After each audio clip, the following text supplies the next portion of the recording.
In this video, I explain Carnot engines and Carnot cycle. So first we understand basic about the Carnot heat engines, then construction of the Carnot heat engines, then after the assumptions of the Carnot heat engines, and then after we study the Carnot cycles and find out the equation of efficiency for the Carnot engines.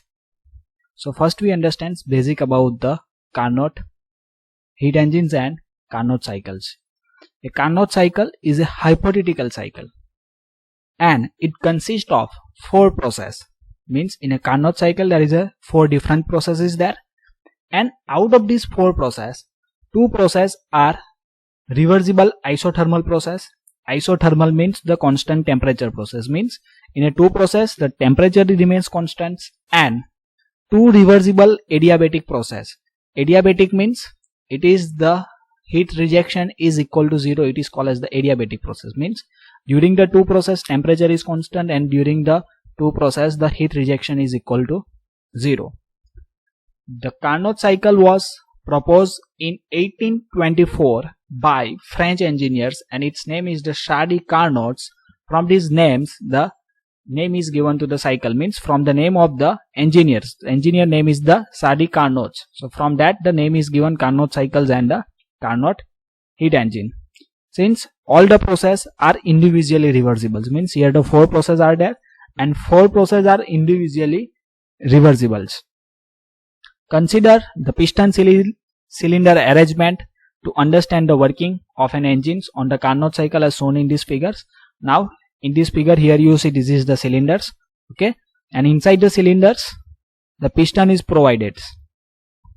So here this piston is there, okay, and here the working fluid is there, and these cylinders are perfectly insulated with the piston. The connecting rod is there, and these pistons are reciprocates inside the cylinders, and here the cylinder head is there, and in a cylinder head we supplied the heat or we reject the heat, okay, means the cylinder head is working as a source and sinks as a both the functions. Here you see this is the ODC, means outer dead centers. Here the IDC, that is the inner dead centers. Okay, so when the piston is moving from ODC to IDC, it is called as the expansion because the working fluid is expand. That's why its name is given expansions. When the piston is moved from IDC to the ODC, means the working fluid is the compressed. That's why it is called as the compression process. So here the 2 processes is going on, that is the compressions and expansions. Okay, so one times the compression is the isothermals and one times it is the adiabatics, and third and fourth process, that is the expansion process. One time is the expansion is isothermals and second times the expansion is the adiabatic expansions. And here some work done is produced. That's why this arrow is drawn like this and W is mentioned. The cylinder head in a Carnot engine behave alternatively perfect conductors or a perfect insulators of a heat. Means the cylinder head is act as a source as well as the sink. Heat is caused to flow into working fluids by the applications of high temperature energy source during the expansions. Means when we need to supply this heat energy to the working fluids, at that time the cylinders are connected with the heat source. Heat source means they are connected with this higher temperature and heat is transferred to the working fluids, and flow out of fluids by the applications of lower temperature energy sink during the compression. Means when we need to reduce the temperature of the working fluids, at that time we connect the cylinder head with the heat sinks. Now before moving ahead, I request to like the video and subscribe my channels for watching the more video related to the engineering thermodynamics and other subject of the mechanical engineerings. So now we understand the some of the assumptions made in Carnot cycle as follow. First assumptions, the piston moving in a cylinder does not produce any friction during the motions. So we know that the piston is reciprocate inside the cylinders.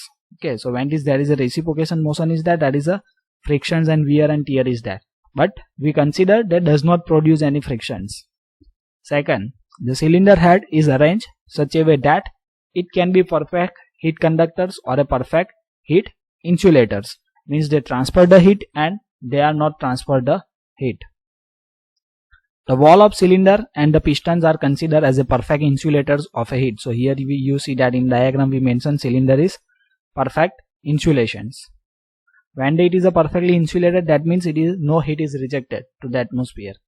Heat transfer does not affect the temperature of source and sink. So when we working fluid is absorb the heat from the source and working fluid is supplied the heat energy to the sink, at that time the source and sink temperature is not changed, means this T1 and T2 are remains constants. Compression and expansion process are reversibles. So there is a two processes that is a compression and expansion, and both are reversibles. Working medium is perfect gas and has constant specific heat.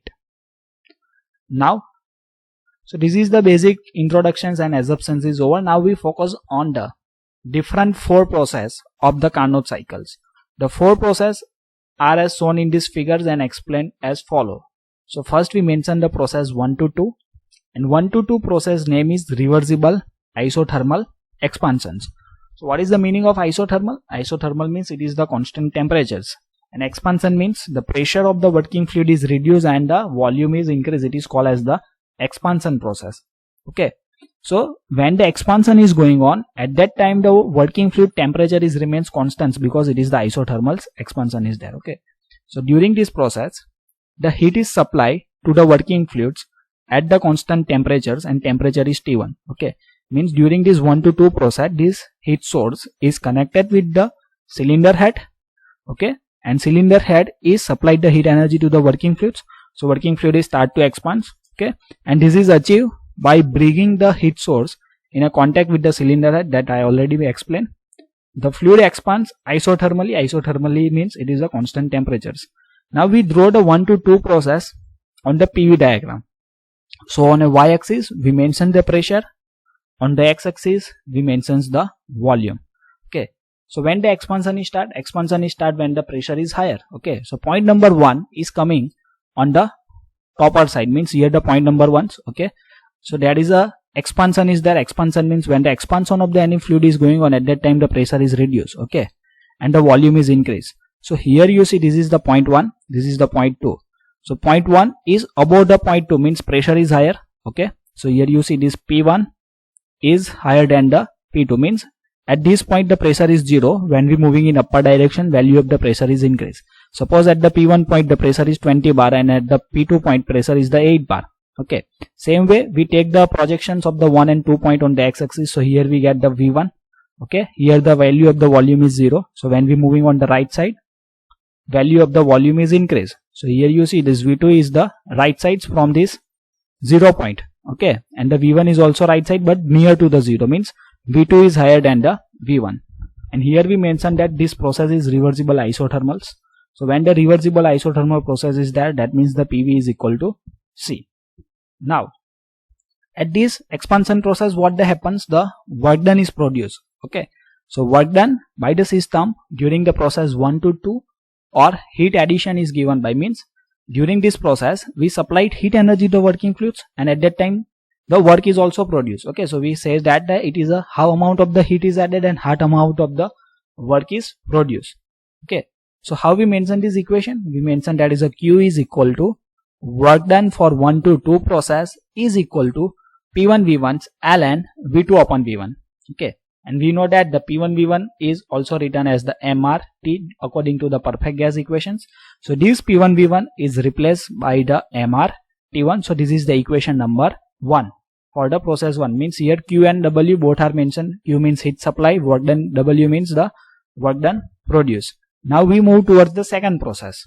Okay, so which is the second process? Second process is reversible adiabatic expansion. Okay, means 1 to 2 and 2 to 3 both are the expansion process. Okay, here you see during 1 to 2 process we are mention the expansions. Okay, and in this diagram you see that we mention only two process, expansions and compressions. Okay, so first expansion is done at the constant temperature.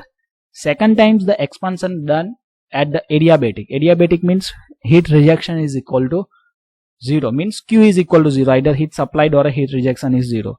Okay, and third and fourth process is related to the compression. First one is the reversible isothermal compressions, and then after reversibles adiabatic compression is there. Yeah, so here process 2 to 3 is reversible adiabatic expansions. The cylinder and the cylinder head behave like a perfect insulators. Adiabatic means that is a Q is equal to 0. Okay, so when the Q is 0 means heat is 0. When this cylinder and the cylinder heads are perfectly work as a insulators. Insulator means they are not supplied the heat or reject the heat to the atmosphere, so that no heat flow takes place. Means during the adiabatic process there is a no heat flow takes place. The fluid is expands adiabatically. Temperature is increased from T1 to T2. Okay, cylinders are there, but when the expansion is going on, at that time the temperature is reduced from T1 to T2. So during this expansion we know that the pressure is further reduced and volume is also increased. Okay, so here you see this is the point number 3. Okay, so point 3 is below to the point 2.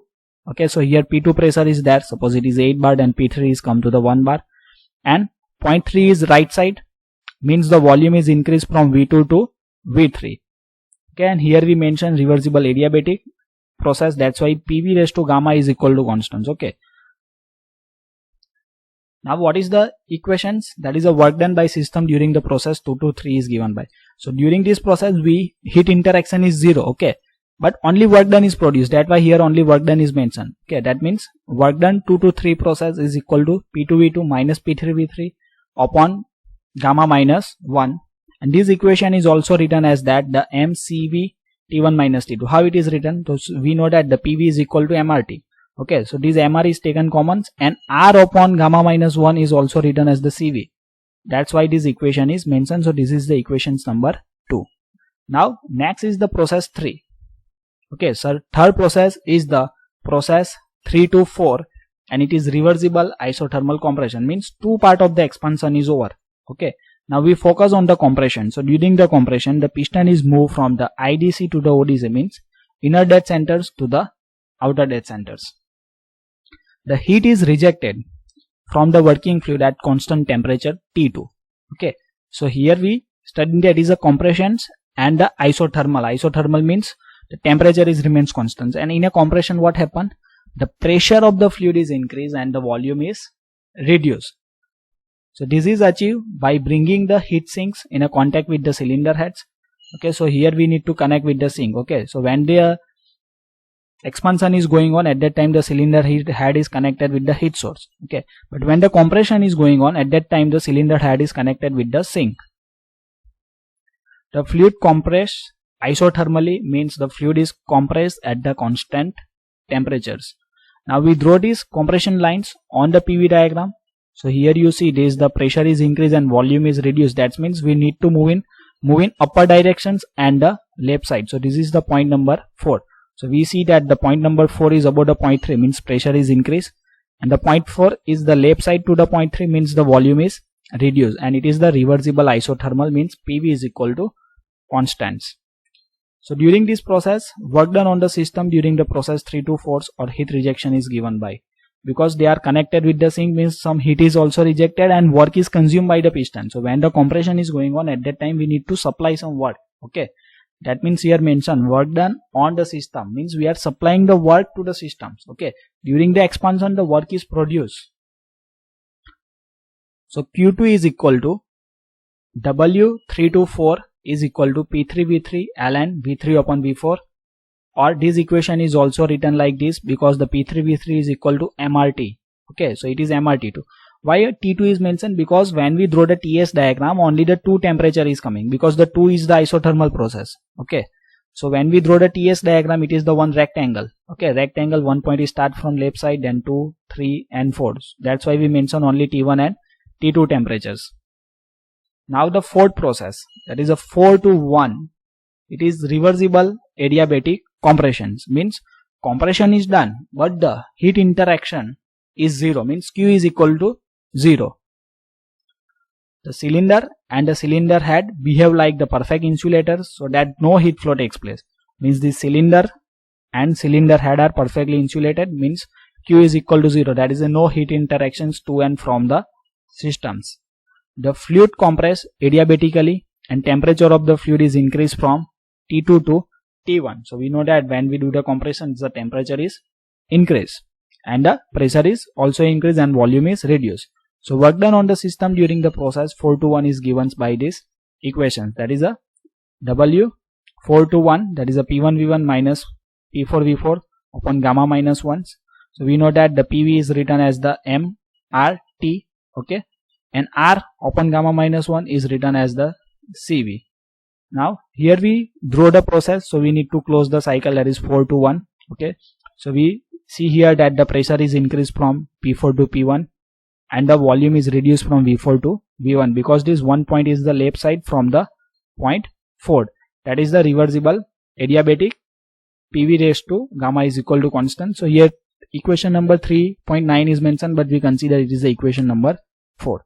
Okay, now we find out these 4 equations, and from these 4 equations we are going to find out the equations of the efficiency. Okay, so here we already use these 4 equations. Okay, first one is for the isothermal process. So when the isothermal process is that, we need to use these types of the equations. Okay, it is for compressions or expansion. So this one equation is for the expansion, third is for the compressions. Okay, you see the same type of the equation is there, but only number is changed according to the number of process. And when the adiabatic process is there, we need to use these types of the equations. Okay, and then further we simplified as these equations. So first we need to find out the net work done per cycles. Net work done means it is the area under the PV diagram, that is a 1, 2, 3 force. Okay, so what is the equations of efficiency? Equations of the efficiency is the net work divided by heat supply. Okay, that's why we first need to find out the net work done. Okay, so in a cycle we see that during the 2 process we get the work done, means when the expansion is going on, at that time the work is produced. Okay, and when the compression is going on, we need to supply the work done. Okay, so work done by the system means it is produced by the system, minus work done on the system means what amount of the work we supplied to the system. So we know that during the first 2 process, means 1 to 2 and 2 to 3, we produce the work done. Okay, and during the process 3 to 4 and 4 to 1, we supplied the work done. Okay, that's why here the minus sign is used. Okay, here the work done for 3 to 4 and work done for 4 to 1. So we have all these 4 equations. Okay, here you see W1 to 2, W2 to 3, W3 to 4 and W4 to 1. So we putting these equations. For W1 to 2 equation is MRT1 ln V2 upon V1. For 2 to 3 MCV T1 minus T2. Okay, minus W3 4, it is the MRT2 ln V3 upon V4. W41, it is the MCV T1 minus T2. Okay, so here you see this MCV T1 minus T2. Okay, when we open this bracket, this MCV in bracket T1 minus T2 is negative. So this MCV T1 minus T2 is cancels because it is one time plus and one time minus. Okay, so we get these equations for the net work done, that is MRT1 ln V2 upon V1 minus MRT2 ln V3 upon V4. So we gave the here equation number 5. So net work done is also written as the Q1 minus Q2 from the equations 1 and 3. Okay, so here you see this is the equation 1 and this is the equation 3. Okay, what we get here, this is the Q1. Okay, so here you see this is a MRT1 ln V2 upon V1. Here MRT1 ln V2 upon V1, it is the Q1. So here this value is replaced by these Q1s and this value is the Q4. Sorry, it is the Q2. Okay, here you see MRT2 ln V3 upon V4, it is Q2. Okay, so we consider this is the Q1s and this is the Q2. So we get these equations. Okay, the thermal efficiency of the Carnot heat engine is given by these equations. So efficiency thermal is equal to net work output upon heat input. Net work output is denoted as the W nets. Heat input is denoted as the Q1.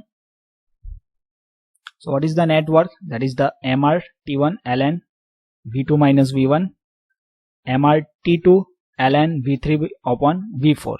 Okay, so here it is V3 upon V4. What is the heat input? That is the Q1, that is MRT1 ln V2 upon V1.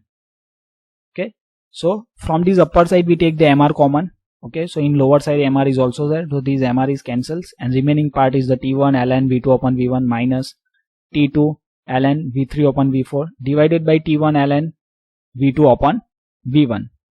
But during the adiabatic process, we are going to find out some relations between the volume. Okay, so during this adiabatic process 2 to 3, okay, what thing is happen? V2 upon V3 is equal to T2 upon T1 raised to 1 upon gamma minus 1. This is the equation number 7. Okay, so this is the standard relations between the volume and temperature, so we need to remember it. Okay, Same way during the adiabatic process 4 to 1s, we make these types of the relations, that is the V1 upon V4 is equal to T2 upon T1 raised to 1 upon gamma minus 1. Okay, so here what this thing is coming, you think that here the T4 is need to come. Okay, sorry, T1 is need to comes and here the T4 is need to comes. Okay, but according to this TS diagram, the temperatures are same. Okay, that's why we use these equations. So from these equations 7 and 8, so here you see it is the RSH of the equation, the 7 and 8 are same. Okay, so we written these things, the V2 upon V3 is equal to V1 upon V4. So here we mention V1 upon V4 is equal to V2 upon V3. Okay, then after this equation is further simplified. Okay, this V1 is come instance of the V3 and V3 is supply here. Okay, so we written it is the V2 upon V1 and the V3 upon V4, means this V1 and V3 is the change, means they are all go on the alternate sides. Okay, and we get these equations number 9. Okay, so what we get here, V3 upon V4 is equal to V2 upon V1. So we putting this value in this equation number 6, means putting this equation 9 in the equation 6, then what we get, means we replacing this V3 upon V4s by the V2 upon V1. Okay, then what happened, so in upper parts the ln V2 upon V1 we take the commons, in lower parts ln V2 upon V1 is there, so they are cancels. Okay, then what's the equation is remains, that is a T1 minus T2 upon T1. Okay, then after we divide this equation in a two part, that is a T1 upon T1 minus T2 upon T1. So in a first part T1 upon T1 it is written as the 1 and the minus T2 upon T1. So this is the final equations of the efficiency of a Carnot cycles or a Carnot engine. Okay, so what we understand from these equations of the efficiency that we discuss here. Okay, so what is these equations of the efficiency? It is the T1 minus T2 upon T1. So what you understand from these equations?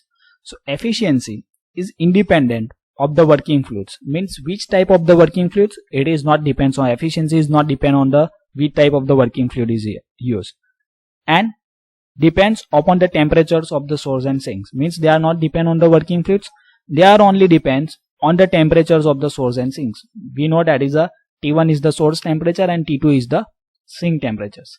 Second, if T2 is 0, then efficiency is 100%. Suppose we take here this T2 is equal to 0. Okay, and the T1 is 100, so here 100 minus 0 means 100 is coming, here again T1, so it is the 100, means efficiency is coming 100%. However, that means there is a no heat sinks, which is violations of the Kelvin-Planck statements of the second law. So we know that it is not possible to run any heat engine with the single reservoirs. Okay, so this when the T2 is 0, efficiency is 100% and it's violate the second law of thermodynamics. The thermal efficiency directly proportional to the temperature difference T1 minus T2. So here you see this efficiency thermal is directly proportional to T1 minus T2. Okay, means it is the temperature difference of source and sinks. Higher the temperature difference, higher will be the efficiency, means source and sink temperature difference is increased and the efficiency is increased. Fourth, thermal efficiency increase with increase in the temperature of the source, means when the T1 is increased, the thermal efficiency is increased. Okay, and when the T2 is decreased, means sink temperature is reduced, at that time the thermal efficiency is increased. So we have the two way to increase the efficiency of the Carnot cycle. First option, either we increase the temperatures of the source, means T1, or either we reduce the sink temperatures, that is the T2. But T1 is limited against the metallurgical considerations. Metallurgical condition means suppose we mention the higher T1s, then the component of the Carnot engine is start to melt. Okay, so they are the biggest consideration for dust. And high cost of the temperature resisting materials, means suppose the temperature of the source is increased, then we need to use the higher temperature resistance materials for the heat engine. And T2 is limited by the atmosphere or a sink condition. So suppose we know that in India the 40 degrees centigrade is the normal temperatures in the summer seasons. Okay, so we are not go below to the 40 degree in a summer seasons. So these atmosphere conditions is make us the limitations for the sink temperatures. If T1 and T2 are same, then what happen? Work done is equal to 0 and efficiency are 0. Means suppose here the T1 is 50, T2 is 50, so upper part is 0, 0 divided by 50 means thermal efficiency is 0 here if both temperatures are same. So thank you for watching this video. If you learned something, then like the video, subscribe my channels and share with your friends.